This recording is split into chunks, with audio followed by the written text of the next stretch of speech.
시청자 여러분 안녕하십니까? 5월 4일 월요일 뉴스타트 1부 시작합니다. 14개 항의 새로운 종전안을 제시한 이란은 미국이 답변을 전달해와 검토 중이라고 밝혔습니다. 에스마일 바가이 이란 외무부 대변인은 현지 시간 3일 이란은 파키스탄을 통해 전달받은 미국의 의견을 검토 중이며 검토를 마치면 이란의 답변이 발표될 것이라고 말했습니다. 바가이 대변인은 이란의 14개 항 제안은 전쟁을 종식하는 것에 초점을 맞췄다며 이 제안에는 핵 사안이 담기지 않았다고 강조했습니다. 또 호르무즈 해협의 기뢰 제거와 관련한 주장도 언론의 허구라고 일축했습니다. 미국의 답변 내용에 따라 양국의 대면 협상 재개 여부가 결정될 것으로 보입니다. 스콧 베선트 미국 재무장관이 이란과의 전쟁이 끝나면 미국 내 유가가 급락할 걸로 전망했습니다. 베선트 장관은 현지 시간 3일 폭스뉴스와의 인터뷰에서 전쟁이 끝난 뒤 유가가 올해 초나 2020년, 2025년의 어느 시점보다 훨씬 낮아질 것이라는 낙관적인 전망을 갖게 한다고 말했습니다. 또 호르무즈 해협에서 미국의 이란 선박 봉쇄로 인해 이란의 원유 저장 시설이 포화 상태에 이르고 있다면서 이대로라면 곧 유정을 폐쇄할 상황이며 다음 주에 그럴 가능성이 있다고 본다고 밝혔습니다. 이란의 새로운 종전협상 제안에 트럼프 대통령이 부정적인 입장을 보인 것으로 전해지면서 출구 전략에 대한 우려도 커지고 있습니다. 미국의 스피릿 항공이 폐업 절차에 들어가는 등 유가 악재는 계속되고 있고 공화당에서는 이란 전쟁에 대한 회의론이 커지는 분위기입니다. 김선희 기자입니다. 미국의 대표적인 초저가 항공사 스피릿 항공이 34년 만에 폐업하고 운영을 중단했습니다. 스피릿 항공은 최근 2년 사이 파산 보호 신청을 2차례 하는 등 힘들었지만 이란 전쟁으로 항공유 가격이 급등하면서 경영난이 악화했습니다. 이번 폐업으로 17,000여 명에 달하는 임직원이 실직 위기에 처했고 공항에서는 승객들이 발이 묶여 일대 혼란이 벌어졌습니다. We got our flight canceled 2 times. First time was yesterday, and then they said to rebook the flight over again. And then we did rebooked it, but then this morning when we got here, there was like, oh, we canceled all the flights because the Spirit's shutting down. 이란 전쟁이 길어지며 미국 내 유가 상승에 대한 부담은 갈수록 커지는 모양새입니다. 지난 1일 기준 미국 평균 휘발유 가격은 갤런당 4.39달러로 이란 전쟁 이후 최고치를 기록했습니다. 문제는 유가를 낮추기 위해 미국 정부가 쓸 수 있는 카드가 많지 않다는 겁니다. 추가 대응책으로 연방 유류세 폐지나 미국산 원유 수출 금지 등이 거론되고 있는데 한계가 있다는 지적입니다. 미국은 계속해서 자기네들의 부채가 쌓이고 있는 상황이거든요. 연방 유류세를 우리가 안 받는다라고 해서 유가에 그렇게 크게 효과를 줄 수 있는 부분은 상당히 낮다. 자기만의 사업 포트폴리오에 상당한 제한을 주기 때문에 당연히 기업 입장에서는 적극적으로 반대할 수밖에 없는 조치입니다. 여기에 트럼프 대통령이 이란의 새로운 종전 협상 제안에 부정적 입장을 내면서 출구 전략에 대한 우려가 더 커지고 있습니다. 핵 문제는 얘기하지 말자는 뜻으로 이제 보일 수밖에 없습니다. 그래서 트럼프 대통령은 이런 제안이 온다면 계속해서 거부할 것 같고요. 이런 제안이 온다면은 계속해서 이제 뭐 2차 협상이 이루어질지 아닐지 그래서 상당히 좀 부정적으로 바라볼 수밖에 없을 것 같습니다. 공화당 안에서도 이란 전쟁에 대한 회의론이 확산하는 분위기입니다. 뉴욕타임스는 현지 시간 1일 공화당 정치인들이 트럼프 행정부를 향해 명확한 출구 전략을 제시하라고 목소리를 내고 있다고 보도했습니다. 또 전쟁 60일 이후 의회의 공식 승인이 필요하다는 목소리가 공화당 내부에서도 나오는 등 견제 움직임이 가시화되고 있습니다. YTN 김선희입니다. 미국과 이란 전쟁을 계기로 국제안보 질서가 요동치고 있습니다. 미국의 주독 미군 감축 방침에 유럽은 자주 국방 강화에 나섰고 중동에서는 아랍에미리트가 오펙을 탈퇴하며 경제 지형마저 바뀌고 있습니다. 신현준 기자의 보도입니다. 현지 시간 지난 1일 미 국방부는 독일에 주둔 중인 미군 가운데 약 5천 명을 6개월에서 12개월 안에 철수시키겠다고 발표했습니다. 불과 하루 만에 트럼프 미국 대통령은 미군 감축 규모가 5천 명 이상이 될 것이라고 밝혔습니다. We're going to cut way down and we're cutting a lot further than 5,000. Thank you very much. 트럼프 대통령은 주독 미군 감축 이유를 구체적으로 밝히지 않았지만 이란전 지원에 협조하지 않은 동맹국들의 안보 청구서를 내밀었다는 해석이 나옵니다. 트럼프 대통령 1기 마지막 때에도 독일에서 이렇게 주동 미군을 철수한다라고 얘기를 했었거든요. 그러다가 이제 바이든 정부가 들어서면서 이것이 없던 일로 됐는데 이번에는 이제 반드시 빼내야 되겠다는 그런 생각을 가지고 있는 거죠. 독일 정부는 이번 조치를 어느 정도 예상했다는 반응입니다. 독일 국방장관은 연방군 병력 증강과 군사 장비 조달을 통해 재무장을 서두르고 있다며 독일은 올바른 길을 가고 있다고 주장했습니다. 나토 대변인 역시 이번 조정이 유럽의 국방비 확대와 안보 책임 분담 필요성을 분명히 보여준다고 평가했습니다. 하지만 현지의 불안감은 큽니다. 미군과 가족 등 5만 명이 거주하는 람슈타인 기지 일대는 연간 2조 원 규모의 경제 효과가 사라질 위기에 처했습니다. Also auf jeden Fall würde das sehr treffen, weil dieser Umkreis ist sehr abhängig finanziell davon und ich denke, das würde einen großen Schaden hinterlassen. 변화의 바람은 중동에서도 거셉니다. 산유국인 아랍에미리트가 석유 수출국 기구 탈퇴를 선언한 것도 큰 파장을 예고하고 있습니다. 이란의 미사일 공격을 받는데도 걸프 국가들이 형식적 지원에 그치자 미국과의 공조를 강화하는 독자 노선을 선택했다는 분석입니다. 여기에 이란과 미국은 호르무즈 해협의 통제권을 둘러싸고 주도권 경쟁을 벌이며 자국의 이익 확보에 나서고 있습니다. 미국과 이란의 충돌을 계기로 각국의 이해관계가 복잡하게 얽히면서 국제안보와 경제 질서가 긴박하게 재편되는 모습입니다. YTN 신현주입니다. 사우디아라비아와 러시아 등 주요 산유국들이 국제 유가 안정과 회원국 이탈을 막기 위해 오는 6월부터 원유 생산량을 늘리기로 전격 합의했습니다. 석유 수출국 기구 오펙 플러스 소속 7개국은 공동 성명을 통해 다음 달부터 하루 18만 8천 배럴의 원유를 추가로 생산하기로 했다고 밝혔습니다. 이번 결정은 최근 아랍에미리트가 감산 정책에 반발해 기습 탈퇴를 선언한 데 따른 대응책으로 추가 탈퇴를 막기 위해 사실상 증산을 허용한 것으로 풀이됩니다.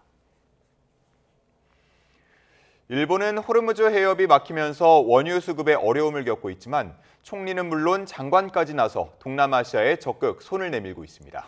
현재 가장 귀한 원유를 선물로 보내는가 하면 막대한 금융 지원까지 약속했습니다. 일본의 속내가 뭘까요? 도쿄에서 이승배 특파원입니다. 호르무즈 해협이 막혀 원유 조달이 버겁자 일본도 러시아산 원유를 수입하기로 했습니다. 일본 언론은 원유 조달처를 다각화하는 거라고 전했지만 그만큼 일본 역시 지금 상황이 위기라는 이야기입니다. 동시에 일본은 미국산 원유 수입도 대폭 늘리며 기름 확보에 안간힘을 쓰고 있습니다. 자국도 하루가 힘든 상황인데 일본은 다카이치 총리는 물론 고이즈미 방위상까지 나서 동남아시아 마음잡기에 팔을 걷어붙였습니다. 베트남에는 정상회담 전에 400만 배럴 원유 열흘치를 선물했습니다. 中東情勢を受けた対応として先般私が立ち上げたパワーアジアの元の初の案件として日本製油所の原油調達についてネクシーを通じて支援する方向で一致しました。 동남아 국가들이 원유를 확보할 수 있게 100억 달러, 우리 돈 15조 원가량을 금융 지원한다고도 밝혔습니다. 필요한 나라엔 긴급 차관까지 빌려줄 생각입니다. Việt Nam ủng hộ các sáng kiến của Nhật Bản khu vực, trong đó có tầm nhìn Ấn Độ Dương, Thái Bình Dương, tự do và rộng mở, trên cơ sở kết nối với tầm nhìn ASEAN về Ấn Độ Dương, Thái Bình Dương. 그러면서 개발도상국에 방위 장비를 제공하는 구상을 밝혔습니다. 동남아 해양 안보 능력을 키우는데 일본이 적극 지원하겠다는 것입니다. 自由、開放性、多様性、包摂性、法の支配に基づく国際秩序を築くために日本として果たすべき役割を変わりなく、いいえ、今まで以上に主体的に果たしていく。 다카이치가 전면에 내세운 FOIP, 자유롭고 열린 인도태평양 구상은 원래는 정치적 스승인 아베 전 총리가 지난 2016년 처음 제안했습니다. 이를 명분 삼아 일본은 세계적으로 원유가 부족해진 틈을 타 동남아 국가로 보폭을 넓히고 있는 것으로 보입니다. 중국 정부로선 일본의 이런 움직임이 달가울 리가 없습니다. 외교부 대변인은 진영 대결을 조장하는 행위라고 비판하며 지지를 얻지 못할 것이라고 날을 세웠습니다. 일본 정부 내에서도 일본에 이익이 되는 협력 정책을 늘어놓고 다른 나라들 동참을 얻을 수 있을까라는 지적도 나왔습니다. 하지만 이런 움직임은 일본이 살상무기 수출 규제를 풀자마자 속도를 내는 것이어서 우리 입장에서는 주의 깊게 눈여겨볼 필요가 있습니다. 도쿄에서 YTN 이승매입니다.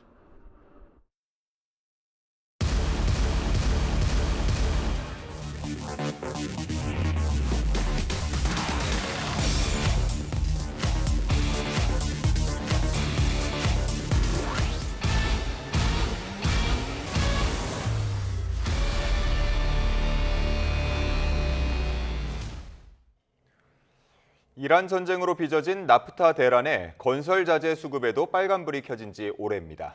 자재 가격 상승을 못 견딘 중소건설사의 폐업이 이어지고 있고 중견, 대형 건설사들까지 흔들리면서 위기감이 커지고 있습니다. 정현우 기자의 보도입니다.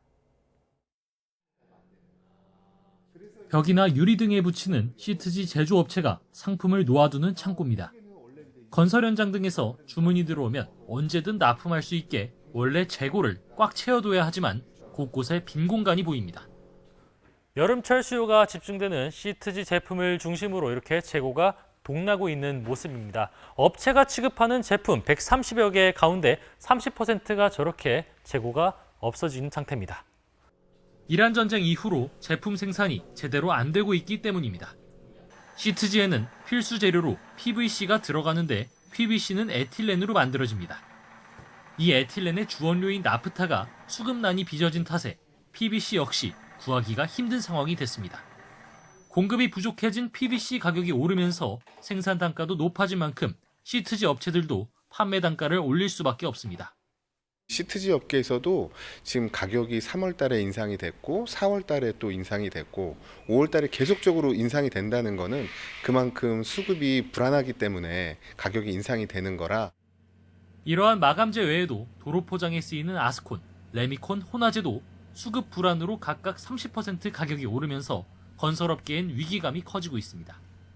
실제로 올해 4월까지 폐업을 신고한 건설업체 숫자는 1,400곳 정도로 지난해보다 15%가량 많았습니다.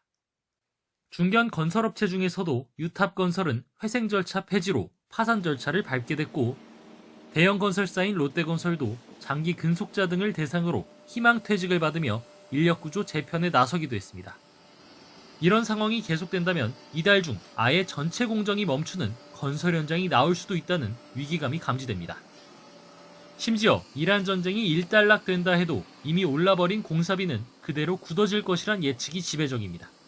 단순하게 호르무즈 해협이 개통됐다고 해서 전쟁 이전과 동일한 물량의 물동량이 오갈 거라고 기대하기는 어렵죠. 수입 자재는 국제무역이라서 달러 기준 결제예요. 그러니까 환율이 공사비 상승 요인으로 작용되죠. 타겟책으로 정부는 자재 수입 단가 완화와 공급망 다변화 등 방침을 내놨지만 건설업계의 짙어진 침체 분위기를 해결할 대책이 될지는 미지수입니다.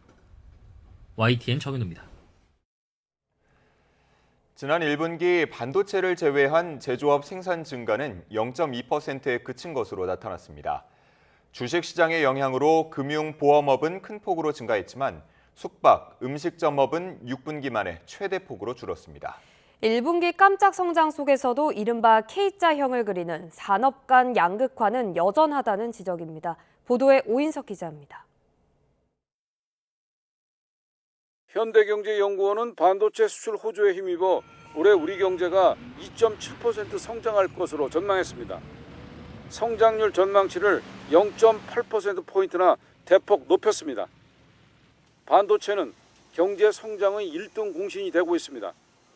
반도체 수출은 2달 연속 300억 달러를 넘어서며 이란 전쟁의 파고에도 경제의 버팀목이 되고 있습니다. 1분기 반도체 제조업 생산은 직전 분기보다 14.1%나 급증했습니다. 1분기 1.7% 깜짝 성장률에 대한 기여도가 55%에 달했습니다. 하지만 반도체를 제외하면 같은 분기 제조업 생산 증가율은 0.2%에 그쳤습니다. 지난달 자동차 수출은 5.5% 줄었고 일반 기계와 가전, 2차 전지도 수출이 뒷걸음질 쳤습니다. 광공업 전체 생산 지표는 개선됐지만 세부적으로는 절반 가까이가 감소했습니다. K자형 성장은 구조적으로 산업별, 계층별 격차가 커지며 양극화를 더욱 키우고 있습니다. 서비스업도 업종별 차별화가 뚜렷합니다. 주식시장 호황 등의 영향으로 1분기 금융보험업은 4.7% 증가해 14분기 만에 가장 크게 증가했습니다. 반면 숙박 음식점업은 1.3% 줄며 6분기 만에 가장 큰 폭으로 감소했습니다.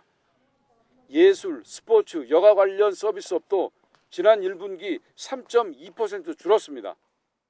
반도체 산업 경기는 초호황을 누리지만 비반도체 산업의 경우에는 전혀 회복세를 실감할 수 없는 상황입니다.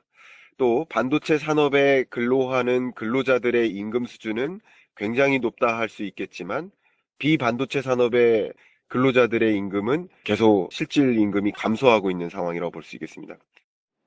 미래 경기 국면을 예고하는 지표와 현재 실물 경기를 보여주는 지표 간 격차가 16년 만에 최대로 벌어져 경기 판단에 대한 착시가 우려된다는 지적도 나옵니다. 3월 선행지수와 동행지수 순환 변동치 간 격차는 3.4포인트까지 벌어졌습니다. YTN 오인성입니다. 이재명 대통령은 법정 허용치를 초과하는 불법 대부는 무효인 만큼 갚지 않아도 무방하다며 불법 사금융 피해 근절 의지를 강조했습니다. 이 대통령은 SNS에 최근 불법 사금융 피해 신고의 문턱을 낮추는 내용의 대부업법 시행령 개정안이 국무회의에서 통과된 사실을 전한 이혁원 금융위원장의 글을 실으며 이같이 적었습니다. 이 위원장은 해당 글에서 연 60%를 넘는 대부 계약은 원금도 이자도 모두 무효이고 법은 이미 피해자 편에 서 있다며 불법 사금융 피해 신고를 독려했습니다. 보이스피싱 범죄 등에 이용돼 억울하게 계좌가 동결된 경우 해제 절차가 간소해지고 빨라집니다. 금융감독원은 계좌 지급 정지 기간을 줄여 금융소비자 불편을 덜어주는 방안을 이번 달 안에 은행업권에 도입하고 이후 전 금융권으로 확대합니다.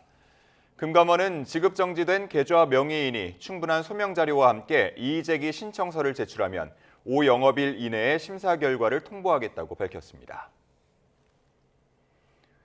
삼성전자 노동조합이 오는 21일 역대 최대 규모의 파업을 예고한 가운데 사업부별 차별 논란에 탈퇴 러시가 이어지는 등 내부 갈등이 표출하고 있습니다. 이미 파업에 들어간 삼성바이오로직스는 노사 입장이 평행선을 달리고 있는데요. 오늘 다시 대화에 나섭니다. 박기환 기자입니다. 지난달 조합원 3만 명이 참여한 평택캠퍼스 결의대회로 해를 과시한 삼성전자 노동조합. 하지만 총파업을 앞두고 하루 1,000명 이상의 이탈자가 잇따르고 있습니다. 삼성전자 노조 측 역시 최근 유의미한 숫자의 탈퇴 신청이 이어지고 있다고 인정했습니다. 탈퇴를 신청한 조합원 대부분은 가전과 모바일 사업 부문 소속으로 노조가 반도체 중심으로 운영되는데 불만을 표출한 것으로 알려졌습니다. 갈등의 도화선이 된 건 노조가 주장하고 있는 성과급 제도 개편안입니다. 노조는 영업이익의 15%를 재원으로 활용해 메모리 사업부 직원 1인당 6억 원의 성과급을 지급해야 한다고 주장해왔습니다. 반면 지난 몇 년간 반도체 불황 속 회사를 지탱해온 가전과 모바일 사업 부문에는 한참 낮은 수준의 성과급이 책정될 수밖에 없습니다. 그 결과 노조 가입률 역시 반도체 80%, 가전과 모바일 부문 20%로 크게 엇갈렸습니다. 여기에 더해 파업기간 노조 스태프에게 지급하기로 한 300만 원 수준의 활동비 역시 논란의 중심에 섰습니다. 삼성전자 노조 측은 결의대회 참석 조합원 4만 명 가운데 가전 모바일 사업 부문 조합원은 100명에 불과했다며 파업 자체에는 큰 지장이 없다는 입장입니다. 한국 경제를 뒤흔들 만큼 큰 파장이 불가피한 삼성전자의 총파업이 10여일 앞으로 다가온 가운데 삼성전자 노조 내부에서도 파열음이 계속되고 있습니다. YTN 박견입니다. 박용진 규제합리화위원회 부위원장은 성과급 상한선 폐지 등을 요구하며 총파업을 예고한 삼성전자 노조와 사측을 동시에 비판했습니다. 국회의원 시절 재벌개혁 활동을 해 삼성 저격수라고 불렸던 박 부위원장은 페이스북에 노사 협상 과정이 매우 씁쓸하다. 왜 협상 테이블에 삼성전자가 엄청난 성과를 만드는 과정에 함께한 협력 하청업체, 사내 비정규직 이야기는 없는가라고 적었습니다. 국내 1위, 세계 8위 해운선사 HMM이 노사 합의로 본사의 부산 이전을 추진하기로 했습니다. 정부와 부산시는 이번 결정을 환영하면서 적극적으로 지원하겠다고 밝혔습니다. 김종호 기자가 보도합니다. 본사 부산 이전 문제로 갈등을 빚은 HMM 노사. 10여 차례 정식 교섭 끝에 기본 합의에 도달했습니다. 우선 오는 8일 열리는 임시주주총회에서 본점, 그러니까 본사 소재지에 관한 정관을 변경하고 곧이어 이전 등기 등 법적 절차를 마무리하기로 했습니다. 부산 지역 발전과 해양 클러스터 조성을 위해 부산항 북항에 이른바 랜드마크급 사옥도 추진합니다. 올해 안에 대표이사 집무실을 먼저 이전하고 본사 이전은 법적 절차를 끝내고 노사 협의를 거쳐 시기를 정할 예정입니다. 노사가 본사 이전에 대해 합의한 만큼 앞으로는 중동발 위기를 타개하는 데 함께 노력하기를 기원합니다. 노조는 이란 전쟁 등 시기적인 문제와 국가 전략 사업인 해운업의 중요성을 고려해 대승적 차원에서 본사 이전에 동의했다고 밝혔지만 세부 협의 과정에서 다시 갈등의 불씨가 살아날 수도 있다는 입장입니다. 언제든지 이런 기본 합의가 지켜지지 않고 조합원이 불리한 이익을 받거나 거기에 대해서 좀 문제가 있다 그럴 경우는 어쨌든 저희가 가진 단체 행동권을 통해서 정부는 이번 결정을 환영하며 전담 조직을 구성해 세제와 금융 지원, 정주 여건 조성 등 지원 방안을 여러모로 검토 중이라고 밝혔습니다. 이런 부분들을 우리 해양수산부가 있고요. 그다음에 부산시가 같이 들어와 있고요. 그다음 재정당국도 지금 계속 같이 저희가 협의를 하고 있는 사항들이라. 본사 이전을 대선 공약으로 발표했던 이재명 대통령은 X에 올린 글에서 대승적 결단을 내린 임직원에게 감사하며 필요한 지원을 아끼지 않겠다고 밝혔습니다. 부산시도 입장문을 내고 실효성 있는 지원과 성장에 필요한 적극적인 협력을 약속했습니다. HMM 본사 이전으로 부산은 먼저 이전한 해양수산부와 이전 예정인 해양공공기관, 설립 예정인 동남권투자공사와 해사법원 등으로 해양수도 면모를 갖추게 됐습니다. YTN 김종호입니다. 공정거래위원회는 제주주류도매업협회가 술 공급 가격을 제한하는 등 경쟁을 저해한 행위를 적발해 시정명령과 과징금 2억 5,600만 원을 부과하기로 의결했다고 밝혔습니다. 제주주류도매업협회는 타 사업자가 이미 확보한 거래처를 빼앗지 못하게 하고 소매처에 소주나 맥주 등을 공급하는 가격을 제한하는 시행규칙을 만들어 회원인 도매업자들이 준수하도록 한 것으로 드러났습니다. 공정위는 협회가 정기총회, 이사회, 실무자 회의 등을 통해 타 사업자의 거래처를 침범하지 말라고 강조했고 제재 방안을 만들어 회원들이 이를 지키도록 압력을 가했다고 전했습니다.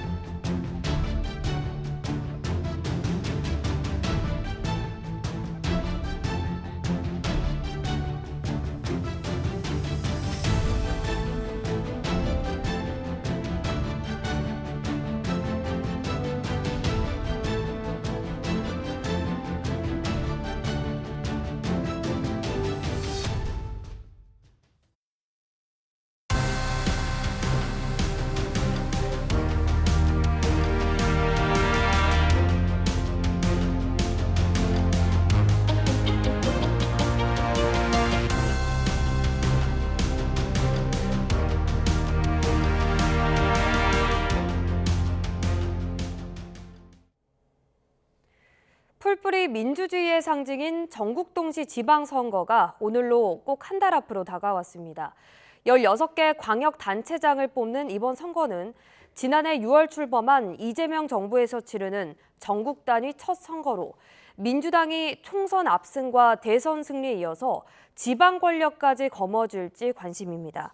민주당은 이재명 대통령의 높은 지지율을 토대로 국정 안정론을 강조하는 반면 국민의힘은 정부 여당의 독주를 견제하자며 국정 심판론을 외치고 있습니다. 같은 날 전국 14곳에서 치러지는 국회의원 재보궐선거는 미니 총선으로 불리며 조국, 송영길, 이광재, 한동훈 후보 등 여야 잠룡들의 원내 입성 여부도 관심입니다. 선거를 한 달 앞두고 각 당은 어떻게 준비를 하고 있을까요? 더불어민주당 정청래 대표는 2박 3일 일정으로 영남 지역을 돌며 민심 잡기 행보를 이어가고 있습니다. 선거 막판 보수 결집을 우려하면서 경북과 부산, 경남 등을 차례로 찾아 민주당 후보들에 대한 지원 사격을 강화하고 있습니다. 이동우 기자가 취재했습니다. 민주당 정청래 대표는 전날 경북 포항에 이어 일요일 오전에는 부산 구포시장에서 부산 북갑 보궐선거에 출마한 하정 후보 지원 사격에 나섰습니다. 약 1시간 동안 구포시장을 돌며 상인들과 만나고 시민들과 사진을 찍는 등 바닥 민심 다지기에 들어갔습니다. 하정우는 점이 많은 우리의 자랑스러운 아들입니다.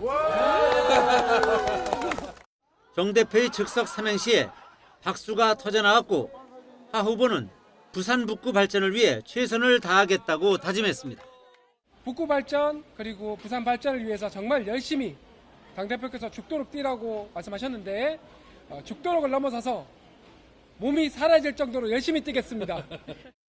정 대표는 마치 고향을 떠난 뒤에 성공해서 돌아온 아들을 맞이한 금의 환영 같은 분위기였다며 아주 낮고 겸손한 자세로 끝까지 열심히 하겠다고 강조했습니다. 무소속 한동훈 후보도 같은 시간 구포시장에서 일정을 소화했지만 정 대표 일행과 마주치지는 않았습니다. 정 대표는 오후에는 경남 창원에서 열린 김경수 경남지사 후보 선거사무소 개소식에 참석했습니다. 이어 경남 진주에서 열린 논계제 행사도 찾았습니다. 민주당은 오늘 부산에서 최고위원 회의를 열고 영남권 공천자 대회도 개최하는 등 영남 지역의 지지세 확산에 총력을 기울이고 있습니다. 민주당은 영남권 광역단체장 지지율이 현재는 다소 우위라는 평가가 나오지만 선거 막판에 보수가 결집할 경우에는 박빙의 승부가 펼쳐질 수 있다며 긴장을 늦추지 못하고 있습니다. YTN 이동호입니다. 국민의힘 장동혁 대표는 대구에서 소속 의원, 후보들과 함께 세과시를 하며 보수 단합을 통한 선거 승리를 강조했습니다. 하지만 정진석 전 대통령 비서실장 등 공천을 둘러싼 잡음이 이어지면서 막판 고심이 깊어지고 있습니다. 김은건 기자입니다. 추경호 대구시장 후보의 선거사무소 개소식에 참석한 장동혁 국민의힘 대표. 최근 대구시장 공천을 둘러싼 논란에 사과하면서도 단합을 통한 선거 승리를 호소했습니다. 특히 최근 조작기소 특검 추진 등을 거론하며 보수의 심장인 대구에 김부겸 후보가 웬 말이냐며 목소리를 높였습니다. 이렇게 대한민국의 헌정 질서를 무너뜨리고 있는 이재명 정권의 출장소를 대구에 만들어서 되겠습니까, 여러분? 이 자리엔 송원석 원내대표를 비롯한 소속 의원과 김문수 명예선대위원장 등이 총출동해 필승을 다짐했습니다. 국민의힘은 또 비상계엄 당시 대통령 비서실장이던 정진석 전 의원의 공천을 둘러싼 내부 반발이 이어지자 수습에 나섰습니다. 박덕흠 공천관리위원장은 SNS에 올린 글에서 국민과 당원들의 생각에 역행하는 행위는 생각조차 하지 않을 것이라며 공천 배제를 시사했습니다. 당윤리위원회도 정 전 의원의 복당 심사를 연기한 뒤 분위기를 살피고 있습니다.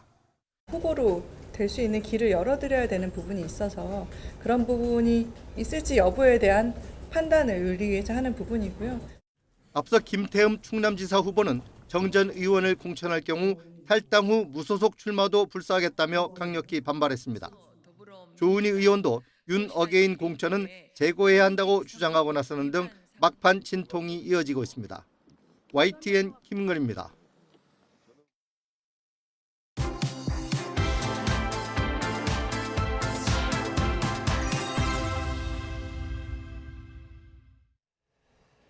YTN은 주요 도시를 훑으며 민심을 확인하고 유권자 소망을 담는 연속 기획을 준비했습니다. 네, 첫 번째로 서울의 목소리를 강민경 기자가 들어봤습니다.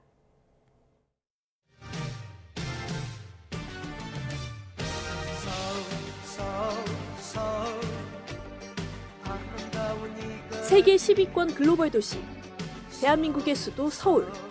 930만 각계각층 시민들이 역동적으로 자신만의 미래를 그려가는 공간입니다. 취업이 많이 어려운 것 같습니다. 그래서 좀 대형 병원이 하나 있으면 좋겠습니다. 꿈도 바람도 다양한 서울 시민의 선택을 받아 시장 타이틀을 주기 위해 공천장을 받은 2명의 정치인이 레이스에 올랐습니다. MZ 감성의 성수동 신화를 만들며 급부상한 민주당 정원호 후보, 그리고 헌정사첫 5선 시장에 도전하는 국민의힘 오세훈 후보입니다. 현장에서 결과를 만들어내는 유능한 지방정부가 필요합니다. 기득권 카르텔의 귀환을 막고 서울 시민들의 자부심을 지켜내겠습니다. 최근 여론조사들은 정원호 후보 강세 흐름을 보이는데 실제 민심은 어떨까? YTN이 4개 자치구를 추려 현장을 훑어봤더니 변화에 대한 열망과 안정적 시정을 바라는 마음이 팽팽히 맞서고 있었습니다. 정원호 후보 열심히 지지하고 있습니다. 예. 서울 시민들을 위해서 되게 열심히 잘해줄 것 같은 믿음이 생깁니다. 새로운 어떤 방향성을 좀 더 제시할 수 있는 분이 오셔도 좋겠다라는 생각을 하고 있죠. 지금 현재 시장님을 뽑고 싶어요. 저는 서울시를 안정적으로 많이 발전을 시킨 것 같아요. 그런 서울의 특색 있는 부분을 잘 발굴해서 이제 정책적으로 지원을 하고 있는 부분은 잘하고 있다고 생각하는데, 아직 마음을 잡지 못한 유권자 비중도 컸는데 상당수가 부동산 이슈를 첫 손에 꼽았다는 점은 주목할 만합니다. 강북의 발전에 좀 신경을 많이 좀 써줬으면 좋겠습니다. 이제 주택 문제가 상당히 좀 복잡해지는 것 같아요. 집값 안정 정책과 재건축 구상 등 후보들 공약을 꼼꼼히 따져보겠다는 부동층은 이번 선거의 캐스팅 보트가 될 가능성이 커 보입니다. 저는 왔다 갔다 하거든요. 뭐 집값 관련된 정책에 좀 중점을 둬서 볼 것 같다. 여든 야든 상관없이 내 삶을 낫게 해줄 행정가를 뽑겠다는 민심도 곳곳에서 관찰됐습니다. 지역 색채가 강하지 않고 각자의 이해관계를 중시하는 서울 시민만의 특징으로 읽힙니다. 정책을 보고 뽑을 것 같고요. 육아나 재산에 도움이 될 수 있는. 역대 서울시장 성적표는 5대5 박빙입니다. 최근에 민주진영이 내리 3선을 한 뒤 오세훈 시장이 2번 연속 이겼습니다. 선거까지 앞으로 30여일, 진용은 갖춰졌고 이제 유권자들을 설득할 시간입니다. 바닥 민심을 파고들어 서울 시민의 최종 선택을 받을 사람이 누구일지 그 치열한 승부가 이제 막 시작됐습니다. YTN 강민경입니다.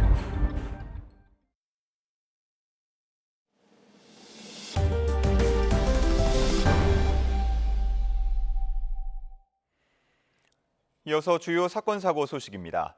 필리핀 마약 총책 박광렬에게 마약을 공급한 혐의로 구속 갈림길에 선 최 모 씨에 대해 법원이 구속영장을 발부했습니다.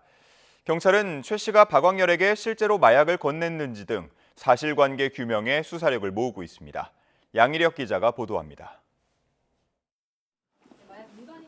마스크를 쓴 채 검은 모자를 눌러쓴 남성이 경찰서 밖으로 걸어 나옵니다. 필리핀 마약 총책으로 불리는 박광렬에게 마약을 공급한 혐의를 받는 일명 청담, 최 모 씨가 구속 전 피의자 신문에 출석했습니다. 네, 마약 밀반입 혐의 인정하십니까? 박광렬과의 공모 혐의는 부인하신 거 맞으실까요? 박광렬과는 무슨 사이십니까? 최 씨는 텔레그램에서 청담 또는 청담 사장이란 이름 등으로 활동하며 지난 2019년부터 필로폰 22kg 등 100억 원에 이르는 마약류를 국내에 몰래 들여온 혐의 등을 받습니다. 경찰은 박광렬을 수사하던 중 최 씨가 박광렬의 마약 공급책이었다는 단서를 확보하고 최 씨의 소재 파악에 나섰습니다. 곧이어 최 씨가 태국에 거주 중인 사실을 확인하고 지난달 10일 현지 수사기관과 공조해 최 씨를 긴급 체포한 뒤 강제 송환했습니다. 송환 당일부터 조사를 벌여온 경찰은 사안이 중대하고 증거인멸과 도주 우려가 있다며 최 씨에 대한 구속영장을 신청했고 법원은 이를 받아들였습니다. 최 씨의 신병을 확보한 경찰은 일부 혐의에 대해 부인하고 있는 최 씨를 상대로 구체적인 마약 공급 경위 등을 추궁할 방침입니다. 또 최 씨가 다른 사람의 여권을 사용해 출국했을 가능성을 염두에 두고 여권법 위반 혐의와 범죄 수익 은닉 정황으로도 수사를 확대할 예정입니다. YTN 양일혁입니다. 강원 동해시 해수욕장 인근에서 술을 마신 10대 운전자가 몰던 승용차가 전복돼 한 명이 숨지고 2명이 크게 다쳤습니다. 충남 서산에서는 70대 여성과 아들이 선착장에서 미끄러져 추락했고, 전북 완주에서는 일가족 5명이 일산화탄소에 중독돼 병원에서 치료받고 있습니다. 오승훈 기자입니다. 승용차 한 대가 도로 한복판에 뒤집혀 있습니다. 새벽 1시 20분쯤 강원 동해시 대진해수욕장 인근에서 19살 운전자가 몰던 차량이 전복됐습니다. 이 사고로 조수석에 탄 여성 1명이 심정지 상태로 병원에 옮겨졌지만 숨졌고, 운전자와 뒷좌석에 있던 동승자도 크게 다쳤습니다. 경찰 조사 결과 운전자는 혈중 알코올 농도가 면허 정지 수치로 확인됐고, 부모 명의의 차를 몰다가 사고를 낸 것으로 파악됐습니다. 비슷한 시각 충남 서산시 삼길포항 선착장에서 70대 여성과 50대 아들이 4m 아래 바닥으로 추락했습니다. 이 사고로 여성이 머리 등을 크게 다쳤고, 함께 추락한 아들도 타박상을 입었지만 생명에는 지장이 없는 것으로 알려졌습니다. 소방당국은 어머니가 미끄러져 넘어지면서 부축하던 아들도 함께 추락한 것으로 보고 있습니다. 새벽 3시 반쯤 전북 완주군 상관면에 있는 주택 황토방에서 30대 A씨 등 5명이 일산화탄소에 중독돼 쓰러졌습니다.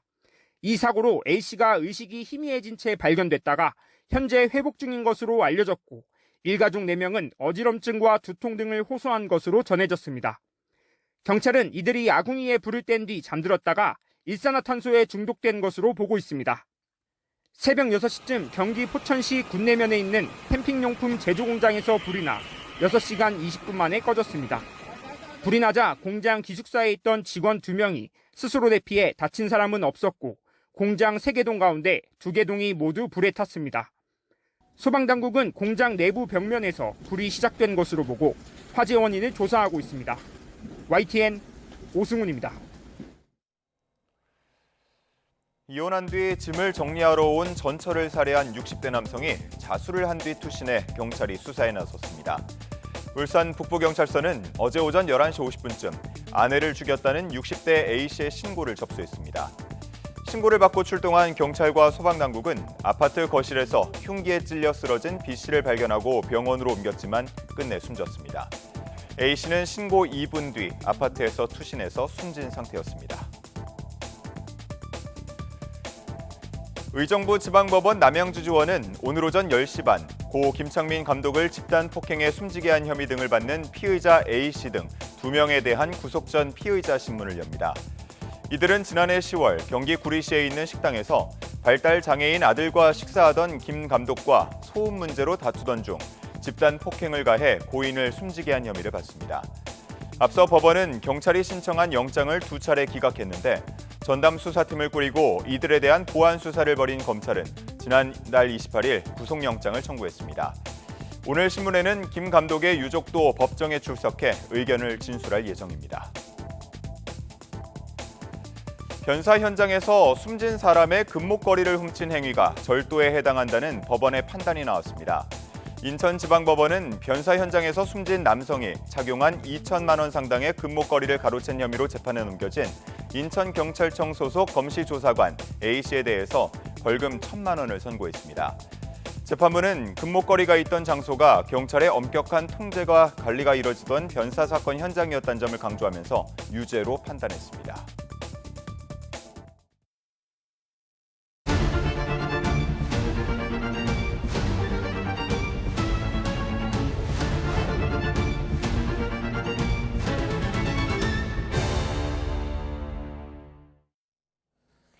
YTN은 달라지는 가족의 모습에 발맞춰 변하고 있는, 또 변화가 필요한 가족법을 짚어보는 보도를 연속해서 전해드리고 있습니다. 이번에는 가족법의 테두리 안에 여전히 들어가지 못하고 있는 동성 부부들의 이야기인데요. 건강보험 피부양자 자격을 얻어냈지만 건강보험 밖에선 여전히 부부로 인정받지 못하는 이들의 이야기를 신규 기자가 짚어봤습니다. 지난 2024년 건보공단을 상대로 낸 소송에서 최종 승소하며 부양자와 피부양자 관계를 인정받은 8년차 동성부부 소성욱, 김용민 씨. 하지만 건강보험 바깥에선 부부로서의 권리를 여전히 누리지 못하고 있습니다. 저희가 얻은 권리는 사실 피부양자로서의 권리 딱 하나뿐인 거거든요. 이 권리 하나를 얻는데 4년이 걸렸는데 사실상 바뀐 거는 이 권리 하나밖에 없는 것이고. 우리 민법에서 가족 간의 각종 법률 효과를 발생시키는 기본 행위는 혼인입니다. 민법상 동성 간 혼인을 금지하는 조항은 어디에도 없지만 동성 부부들은 상속은 물론 배우자 출산휴가, 병원에서의 보호자 지정 등 부부로서의 권리를 전혀 누리지 못하고 있습니다. 이성애자 커플 과는 달리 그런 선택권조차 주어지지 않는 것이 이제 좀 심각한 평등권 침해라고 보고 있습니다. 아무리 오래 함께 살아도 법적으로 보호받지 못하는 상황. 동성 부부들은 포괄적인 평등권을 보장받기 위해 혼인평등 소송을 진행하고 있습니다. 10쌍 넘는 동성 부부들이 혼인신고를 수리해주지 않은 구청을 상대로 불복 소송을 냈고 동성혼을 인정하지 않는 민법 해석에 대해서는 헌법 소원도 냈습니다. 사랑해서 같이 살고 그래서 서로 돌보면서 헌신하고 그렇게 사는 똑같은 시민들인데 어떤 시민은 되고 어떤 시민은 안 되고. 국회에서는 조금 지지부진한 상황에서 저희가 이제 사법부에 조금 기대해 보는 면이 있는 거죠. 가족의 개념을 넓히려는 법안들이 국회 문턱을 넘지 못하는 사이 동성 부부들이 법원과 헌재의 문을 두드린 지 1년이 넘었습니다. 성적 지향에 의한 차별은 더는 설 자리가 없다던 앞선 판결의 의미를 사법부가 되살릴 수 있을지 관심이 모입니다. YTN 신계입니다. 외부인 무단 침입과 학생 위협 사고가 반복되면서 학교 안전에 대한 우려가 커지고 있습니다. 이를 차단하기 위해 안면인식 기술을 활용한 지능형 출입관리 시스템이 도입됐습니다. 김범한 기자가 보도합니다. 한국전력 등 16개의 공공기관 이전으로 혁신도시가 조성되면서 문을 연 초등학교입니다. 900여 명이 다니는 이 학교는 오전 9시가 되면 학교 건물 전체의 문이 닫힙니다. 모르는 사람들이 무분별하게 학교에 들어가는 것을 체계적으로 관리하게 되어 더욱 안심이 됩니다. 아이들이 안전한 환경 속에서 선생님과 학교 생활을 하게 돼서 너무 든든하고 만족스럽습니다. 지능형 안전 출입 관리 시스템이 설치된 것은 지난해 외부인의 침입 뒤 폭행 소동이 일어났기 때문입니다. 모든 학생의 얼굴이 등록됐고 개인정보 유출을 우려하는 학생들에게는 출입 카드가 따로 지급됐습니다. 학생들의 등교 완료와 하교 시작을 부모들에게 알려주는 서비스도 도입됐습니다. 학교는 무엇보다 학생들이 안심하고 생활할 수 있는 공간이어야 한다고 생각합니다. 출입관리 시스템 설치를 통해 학생 보호 체계를 한층 강화할 수 있게 돼 매우 뜻깊게 생각합니다. 학교 관계자를 만나려면 사전 약속 확인과 신분 확인 절차를 반드시 거쳐야 가능합니다. 배움터 지킴이들이 있긴 하지만 학교 침입 사례는 끊이지 않고 있습니다. 최근에도 부산의 중학교에 술 취한 30대 남성이 침입해 경찰이 출동하기도 했습니다. 이로써 학생들과 선생님들의 안전을 위협하는 외부 요인을 차단하고 보다 안전한 학교에서 학생들과 선생님들이 제자와 스승으로 거듭나기를 진심으로 바랍니다. 나주교육 빅뱅 프로젝트의 하나로 전남 최초로 도입된 지능형 학생 안전 출입 관리 시스템. 앞으로 인공지능을 활용한 이상 반응 감지 등 학교 안전망 구축 사업은 대폭 확대될 전망입니다. YTN 김범환입니다. 어제와 달리 오늘은 다시 맑은 하늘을 되찾겠습니다. 서울 낮 기온이 20도까지 올라 날도 비교적 온화해지겠고요. 울산 21도, 대전 20도 등 그 밖의 지역에서도 대부분 20도 안팎으로 오르겠습니다. 다만 오전까지는 곳곳에 산발적인 비가 내리는 지역이 있겠습니다. 강원도와 충북 북부 또 경북 지역에 5mm 안팎의 비가 예상되고요. 기온이 낮은 강원 산간에는 1cm 안팎의 눈이 내려 쌓이겠습니다. 오늘 하늘은 대체로 맑겠지만 전국적으로 바람이 강하게 불겠습니다. 특히 제주도를 중심으로는 초속 20m 안팎의 강한 바람이 예상돼 피해 없도록 주의하셔야겠습니다. 오늘 아침 기온은 어제와 비슷하거나 조금 낮게 출발하고 있습니다. 이 시각 서울의 기온이 8.7도, 대전 9.5도, 대구는 12.7도 보이고 있고요. 한낮 기온은 서울이 20도, 대전과 대구 20도로 대부분 지역에서 20도 안팎까지 오르겠습니다. 남은 한 주간 고기압의 영향권에서 대체로 맑고 일교차 큰 봄 날씨가 이어지겠습니다. 날씨였습니다. 이상으로 뉴스타트 1부 마칩니다. 잠시 후 2부가 이어집니다. 시청해주신 여러분 고맙습니다.